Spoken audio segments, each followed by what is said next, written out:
Adeline Tounayouti n'a pas eu un passé facile. La chanteuse et professeure de chant de l'émission de la Star Academy n'oubliera jamais son enfance marquée par la maladie de plusieurs membres de sa famille. Adeline Tounayouti est une survivante.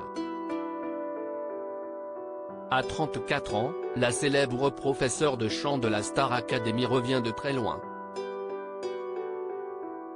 Il y a encore quelques années, jamais la chanteuse n'aurait pensé faire des vocalises à la télévision devant des millions de téléspectateurs et devenir aussi populaire.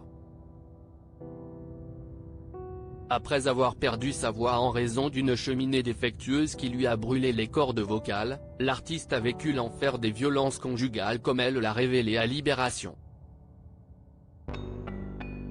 Frappée et menacée par son mari, qui la laisse pourrir dans une cave pendant des heures, elle réussit finalement à s'extirper des griffes de son bourreau. Un courage qu'elle espère insuffler à d'autres femmes au travers de son poignant témoignage. Mais celle qui entonnait Iman au château de Dammaril-Ellis a appris très tôt la résilience. Son enfance a été très difficile.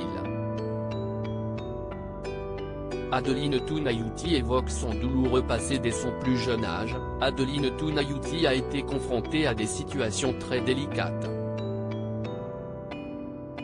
J'ai vu à la maison, jusqu'à mes 12 ans, la santé de ma grand-mère se dégrader avec la maladie de Charcot, mon arrière-grand-mère déclarait la maladie d'Alzheimer, et mes parents en bavaient pour s'occuper de tout le monde, jusqu'à la fin, a-t-elle confié à Gala, alors qu'elle a également assisté, impuissante, aux souffrances de son papa.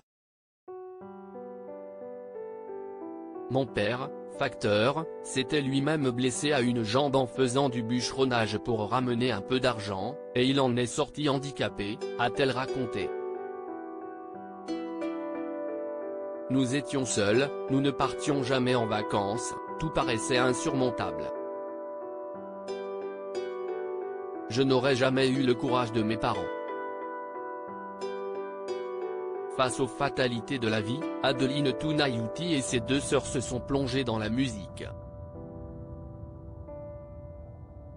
C'était le seul refuge, a-t-elle révélé. Mon père me disait tout le temps qu'elle devait servir à aider les gens. Je chantais dans les baptêmes, les mariages, les maisons de retraite. Cela donnait un sens à ma vie. C'est pour ça que, lorsque j'ai perdu ma voix, je me suis brutalement sentie inutile. Un passé qui l'a rendue plus forte.